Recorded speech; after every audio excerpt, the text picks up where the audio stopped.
I think creating a Sims 4 save file can be a little bit overwhelming, especially if you haven't done it before, especially if you own many packs and many worlds. Obviously, there are some things that some people know. There are other things that some people may not know. Maybe you've done a world save before, maybe you haven't. I've made timestamps in the video, so if you find something you already know, feel free to skip ahead to the next bit. Also, why even start a world save in the first place? Maybe you're sick of the ugly Sims 4 base game lots that look absolutely terrible. Maybe you've brought some packs and you want to integrate some of the gameplay in other worlds. For example, if you own the Sims 4 Dine Out, maybe you want to build a restaurant in some of the other worlds that don't have restaurants. Maybe you actually want to give Sims in the worlds life stories, because Sims in the Sims 4 don't really have proper relationships. They don't have stories. They're all just kind of blank canvases, and it's not very good to jump straight into. Or you could just be doing it because you're bored.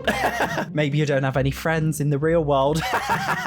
That was a bit savage. Anyway, whatever your reason is, I've got you covered. So obviously the world is already full of townies, already full of lots. So before you begin, I think it's important to have a vision for the world. That being, you know, do you want to do something really crazy and out there, like make every single townie a celebrity in real life? Or do you want to put all your real friends and family in there? Maybe you want to fill it with, I don't know, occults. Maybe you want to make every single world full of occults and aliens and vampires. Maybe you want to make it solely a build save. There are many different things you could do with the world, and I think it's important to have a general vision about what you actually want to do. For me personally, I want to make a cross-pack compatible save. That's my vision. I own all of the packs for The Sims 4, so I want to make haunted houses because I own The Sims 4 paranormal stuff. I want to make tiny homes because I own The Sims 4 tiny life pack, whatever it's called, tiny living stuff. I own The Sims 4 cats and dogs, so maybe I want to build a veterinary surgery in Willow Creek. I want to make my world very like cross-pack compatible with loads of things. So that's my vision. Once you've got your vision, I think it's also important to think about what you can realistically achieve. Deleting everything and, you know, going into all of the worlds. If you're like me and you own all of the packs, like going into all of these worlds and like changing every single thing, that's really, really overwhelming to go into all of these worlds. So you got to think about what you can actually realistically do. It doesn't have to be perfect. There are definitely ways you can make it a lot more realistic for yourself in terms of building and in terms of cast, and I am going to be going over those in the specific build and cast sections of the video. But the third thing to think about when you're working out how to start is, are you actually going to start with build mode or cast, or are you going to do both at the same time? The way I personally like to do it is I like to focus like 80% on build mode, 20% on cast. I like to build my houses around real people that would actually live in them. So normally when I'm building a house, I have the sim in the back of my mind, and then I do that for about 3 houses, and then before I forget who the sims actually are, then I go into cast and I make them. I guess it depends, you know, if you're more of a build player, a gameplay player, or a cast player, it's up to you, but you got to think about, you know,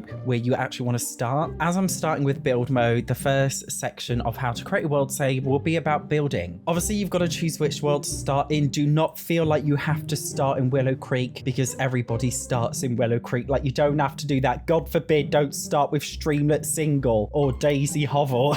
Honestly, start whatever you like. The only thing I would say is start with a smaller lot maybe to begin with. I actually first started in this top lot here in Newcrest, which is 20 by 15, the smallest lot in the game, and I actually did it for a YouTube video with you guys. So honestly, just start like wherever you like, whatever picks your fancy. Maybe for this video I'll take the Nookstone lot in the world of Oasis Springs. So you found your starting place. Hypothetically, it's this place, Nookstone. When it comes to altering a lot for a world save, there are 3 different ways. The first way is to just rebuild it all from scratch. That would mean bulldozing this entire lot and getting rid of everything. That's obviously the very ambitious way of going about it. The second way, of course, is to download a lot off the gallery. And actually, if you take the official name of the lot and you copy it on the gallery, search by lots and your current lot size, go into hashtags and literally enter the lot name as a hashtag, and you'll actually find loads of lots built in that specific place. And that makes it really easy for you to chuck things down. If you wanted to, you could just go on, you know, most popular gardener's trailer, and I could pop this in. I know you're thinking, Satch, that's stealing. thing, the whole point of your own world save is that it's your own. You shouldn't take other people's stuff. Honestly, guys, the entire point of this gallery is to steal other people's stuff. That's literally the whole point of it. Do not feel pressure to build everything yourself. Your world save could honestly just be a collection of nice slots you found off the gallery. In fact, as a part of my Magnolia Promenade world save, I have this slot here. This is the original one on the gallery, and I just downloaded it and I made it my own. If you're not very good, especially, you know, architectural design, but you love the interior design, I think it's a good way to go about it. I personally just took this original lot and I just altered some things. So I changed it from pink to blue. I also changed some of the interior decorations and I added and removed certain things. So don't be afraid to download other people's stuff off the gallery. Nobody's going to judge you for it, and it makes your life a lot easier. The third way to go about it is to renovate an existing lot. And what I mean by that is, I guess, kind of like fixing some of EA's terrible lots. The world of Glimmerbrook in the Realm of Magic pack is one of the most cursed packs in terms of all of the lots. As some of you may know, this is the infamous house for having the horrifically ugly windows, and also the stairway that leads up to a space where there is not a door because EA forgot to put the door in. So of course, the third way to deal with all of this may be to actually just, you know, add a door in. Maybe you just want to slightly renovate it by adding a couple of sofas. You could add a TV unit into here. You could make it really, really simple. Maybe you just want to, you know, bring the roof out as EA should have done.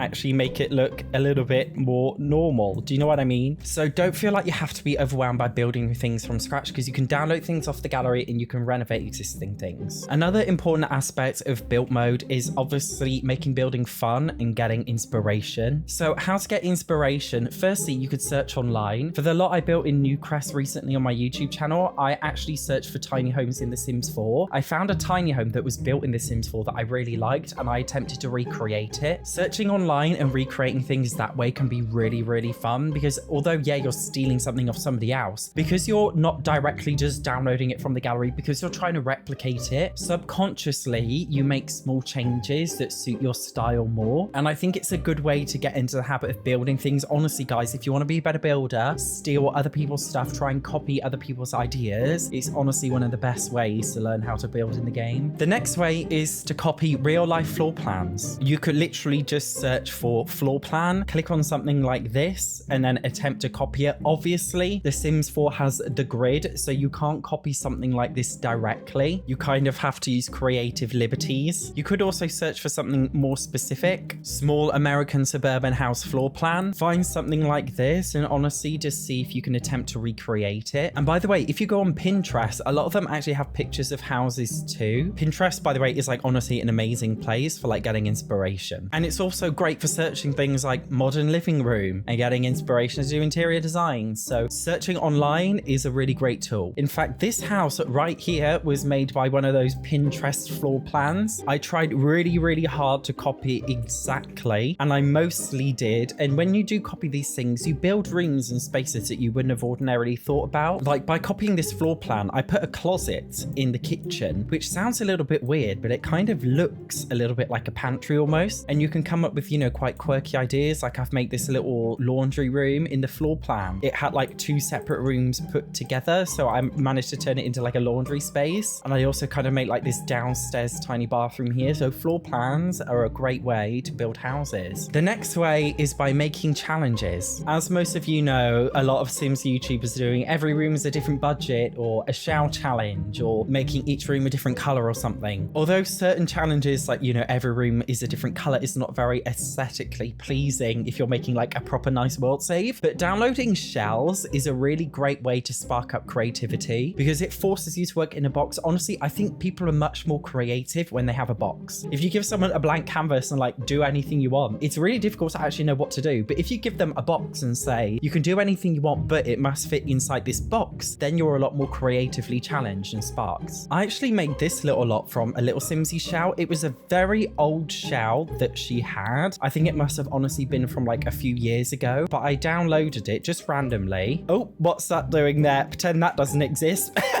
Thank God we opened the lot so I could see it. But no, I downloaded a shell from one of her like shell challenges, and I literally just turned it into an entire house. And because I had to work with like awkward spaces, I feel like I made, you know, a place that looks very unique, and I'm quite happy with the way it looks and how unique it is. And that's just from am, you know, doing the shout. So don't be afraid to do different kinds of challenges and things. The next really great way to find inspiration to build is to base it on a sim. Obviously in a world save, as well as building, you've got to eventually add sims into the lot. What I normally do when I'm building a house is I imagine the kind of sim that would live there, and it would really help me to like design the look of the house. I know a lot of people, they build the sim first and then they make the house for the sim after. I like to do it the opposite. I like to build the house but then build a sim for the house after, but I kind of create the sim as I create the house. So this is a lot that I made in Dao Sol Valley. I haven't completed the interior design yet, but it's a little bit colorful and over the top and wacky, and that's because my vision for the property is I imagine like new money living here. You know, like there's that thing on social media right now, like whether you're like old money or new money. The story that I've made up is that the person who's living here is a YouTuber, because in The Sims 4 you can kind of have like the social media influencer career with Get Famous. So I'm turning the sim that's going to live here into a social media influencer who got rich very quickly at a young age. And you know, when you get rich quickly at a young age, generally you have absolutely no taste. That's why I filled this house with, you know, an ugly neon blue staircase, and we've got some, you know, crazy ugly gold statues over here, and everything's eclectic and doesn't work out very well. That's the kind of vision that I had for this house. Same for this space. This is a tiny home, but it's got a lot of gardening stuff literally all over the entire house and a lot of plants. So I kind of had the image of this is that it was like a millennial, I don't know, like a millennial hipster, you know, those pretentious vegan arrogant hipsters. I'm getting cancelled for saying that, I know it, but I kind of wanted to create the house based on that. So I haven't created the sim yet, but I have a vision in mind that she's a young adult and she's a part of the interior designer career, and she lives alone here, solitary.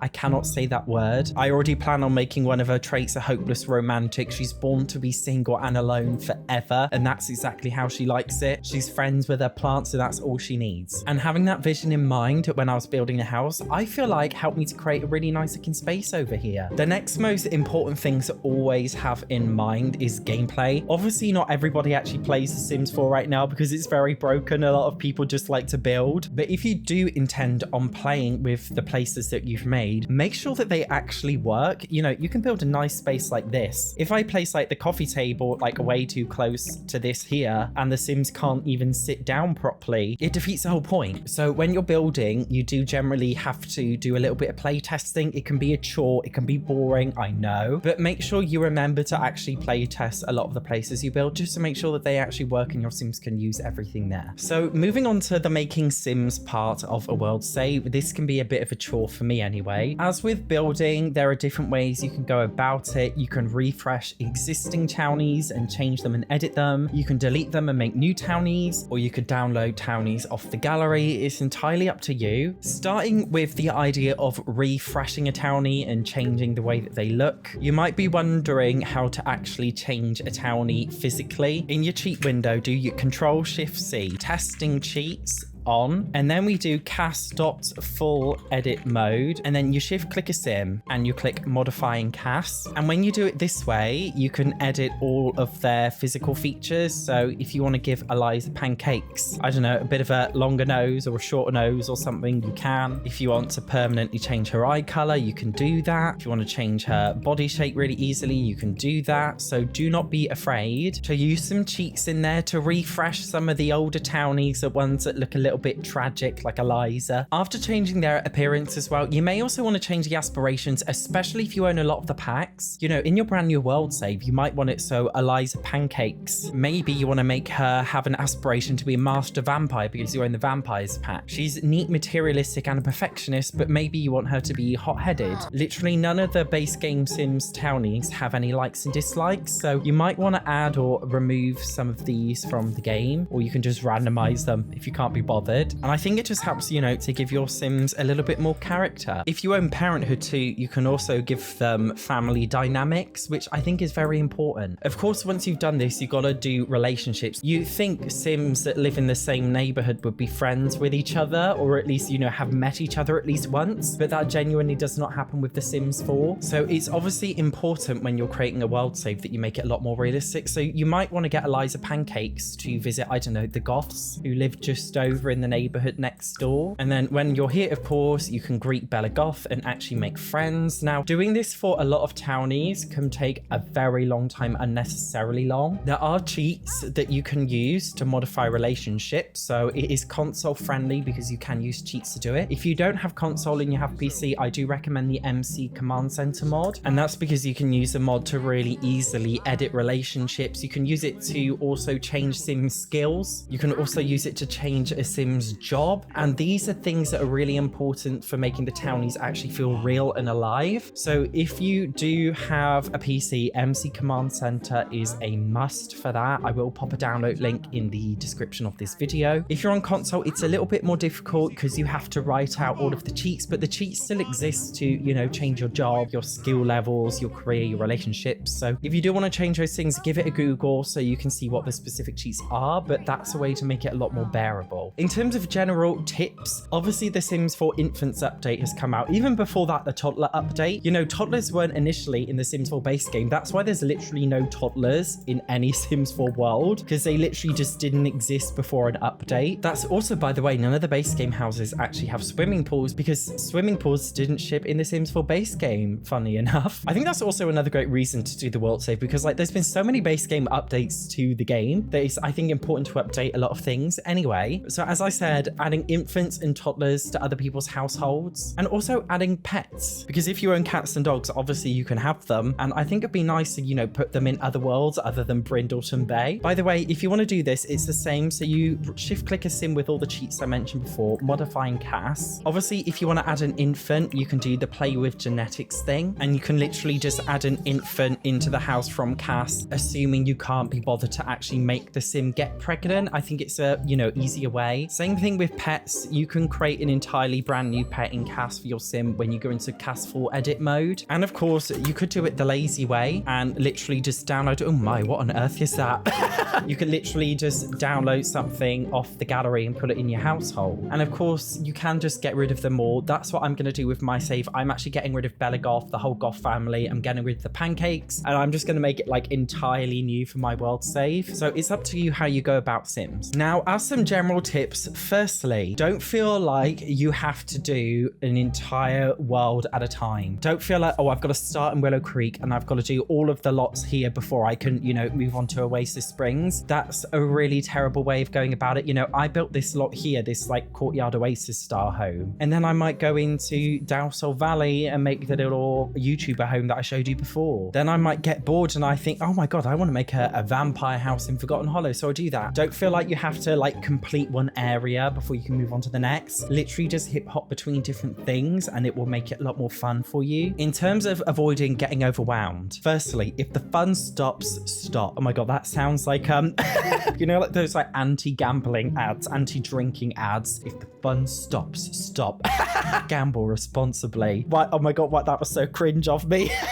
But yeah, if the fun stops, guys, like literally just stop. Don't bother. Keep away from the game for a while. Don't feel like you have a certain time limit to complete it. It could take you forever. Who cares? As long as you're having a good time. So that leads on to the next thing. Don't pressure yourself to do it too quickly. Third thing, as I said, don't focus on one world at a time. Focus instead on one lot at a time or one sim at a time. As I said before about building specifically, do not be afraid of stealing other people's work. If you're finding it a little bit overwhelming rebuilding every single lot, just download something somebody else has made. It is so much easier. It's a lot easier to modify and renovate than building your own thing from scratch. And also, don't be afraid to actually leave some of the base game stuff in there if it's okay. You know, I would say probably from Snowy Escape onwards. Every pack after that, you like Henford upon Bagley, Tartosa, Moonwood Mill, Copperdale, Santa Coya. All of the lots in all of these worlds are actually really good. And honestly, I don't really think they need that much changing. So don't be afraid to leave things too. And the next thing is make it for yourself and don't make it for other people. Obviously, when you finally completed making it, you're going to want to, you know, share it with other people, but make it for yourself and not for the people around you. When I first started my world save, I was really conscious, like, oh no, if I build in Solani, I can only use base game plus island living stuff. I can't use any objects from any other packs because that wouldn't be fair to people who download it. Don't feel like you have to make it base game friendly or pack specific friendly for people who download it. Guys, this is a bit savage of me, but nobody cares about your world save apart from yourself.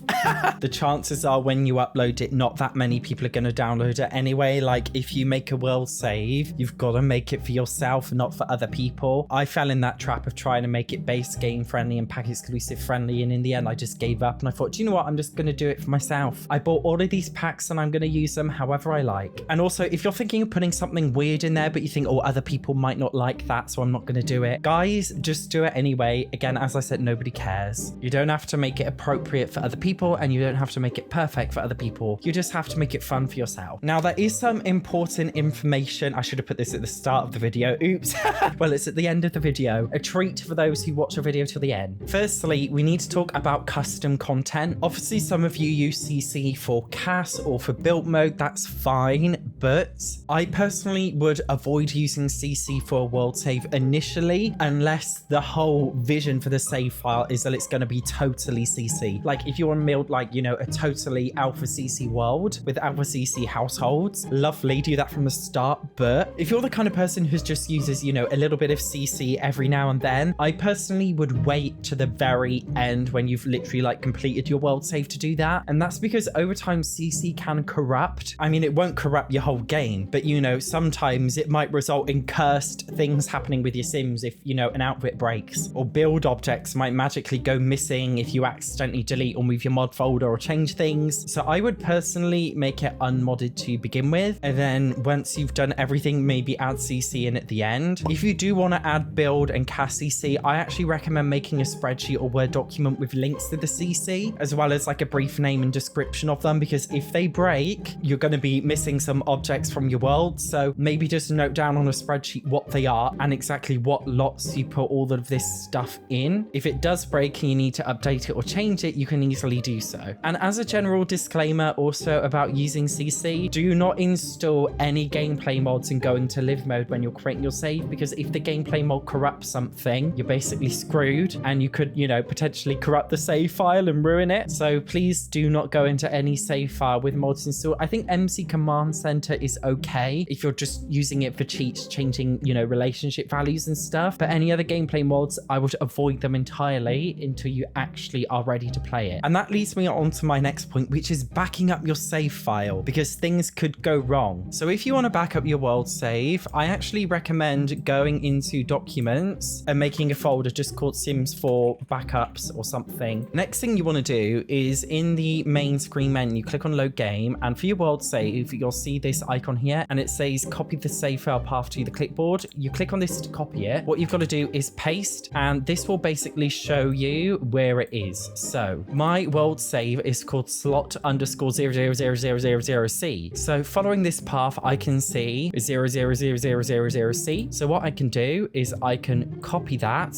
paste it into my backup folder, and there we go. We have a backup of the save. And I would do that, you know, every time you do a really big change or every couple of weeks, just in case. Also, you might want to back your stuff up on the gallery itself too, which is honestly one of the safest ways. As I showed you before, I backed up my Magnolia Bakery on there, so that's always a good thing. And of course, at some point, you'll probably want to share it online. If you want to know how to do that, obviously the first way is you could literally just share it on your gallery as you go along, all the individual households and lots, which is a great way to share your builds and households for the people who generally don't like downloading whole world saves. But I know some of you will want to actually upload your entire world save online. To do that, we go on the website Sims File Share. This is actually a way of Simmers being able to share files with each other. Sims File Share is actually really good because it's like really safe from viruses, and it's because they don't let anyone make an account. If you want to make an account, you actually have to request it and fill in a form online. So it's a bit of a ball ache, but it's a really easy way to share your stuff. And when you create an account, all you have to do is find the world save that's in your Documents Electronic Arts The Sims 4 Saves folder, and you upload this specific file. By the way, you can rename these files. Don't be afraid to rename it. SatchOnSims World Save version 1. Boom. You can do that. It's completely fine. And you can just upload it like that. And of course, post it on social media. If you want to see some world saves that other people have done for inspiration, I've actually got a couple videos. Oopsie, this way. I've got a couple of videos here. So check them out if you want to see the kind of things that you can do with world saves, because I've reviewed a lot of very different ones. Otherwise, thank you very much for watching. I hope this review, this guide was useful. See you in the next one.